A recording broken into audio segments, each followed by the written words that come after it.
जैसे ही भगवान मणि और नीलग्रीव दो अर्जुन के पेड़ मैया के आंगन में लगे थे।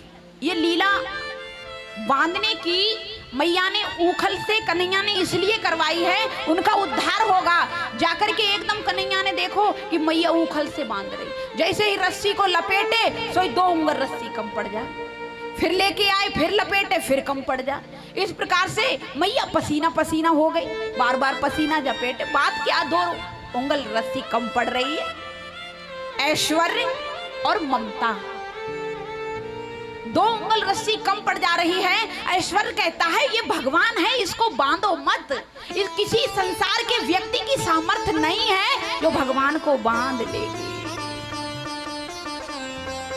ममता नाम की रस्सी कहती है ये माँ है, ये माँ की ममता है, इसलिए संतान को प्रेम में मत बांधो माँ, ये बंध नहीं सकता है। इसलिए 2 उंगली रस्सी कम पड़ती है, ज्यादा नहीं, बार बार लाती है, 2 उंगल रस्सी कम पड़ जाती है। आज भी कभी गोकुल में आइए तो मैया का जो 80 चौक का आंगन है वहां आज भी ऊखल रखी हुई है, आज भी। तो जाकर के मैया ने देखा तो जैसे ही मैया पसीना पसीना हो गई, बुढ़ापे में सांस फूलने लगी, बुढ़ापे को शरीर ही अलग हो। अब कन्हैया समझ गए मैया थक जाएगी, एकदम मैया को देख करके कन्हैया ने रस्सी को इशारों किया, भैया बंद जान दो। अब जैसे ही मैया ने रस्सी को बांधो, कन्हैया एकदम चलते चलते घुटमन ऊखल को पलट लियो, ऊखल को पलट लियो।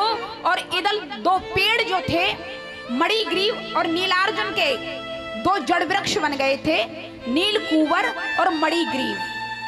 जाकर के कन्हैया ने दोनों वृक्ष के बीच में ओखल को फंसाया, जोर से झटका मारा, दोनों वृक्ष टूट के गिर पड़े। अब जैसे ही वृक्ष टूट के गिरे, 2 दिव्य पुरुष निकले, भगवान को प्रणाम किया, कहने लगे हमारे लिए श्राप मिल गया था। काय का?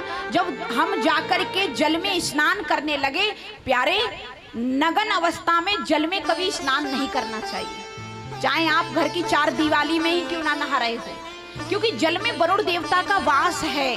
चाहे बाद में कई मैयाओं का, बाबाओं का ये रहता है कि नहाने के बाद वस्त्र नहीं धोते हैं, तो एक दुपट्टा या कोई साफी अंगोछा ऐसा बना लो जो नहाने के बाद वहीं छोड़ दो, जब अगले दिन शाम को या सुबह में आप उसको निकाल दो। लेकिन कभी नग्न अवस्था में स्नान नहीं करना चाहिए। नलकुंवर और मणिग्रीव ने जाकर के नदी में नग्न अवस्था में श्राप किया, तो ऋषि ने श्राप दे दिया, जाओ जड़ की तरह स्नान कर रहे हो, जड़ बन जाओ।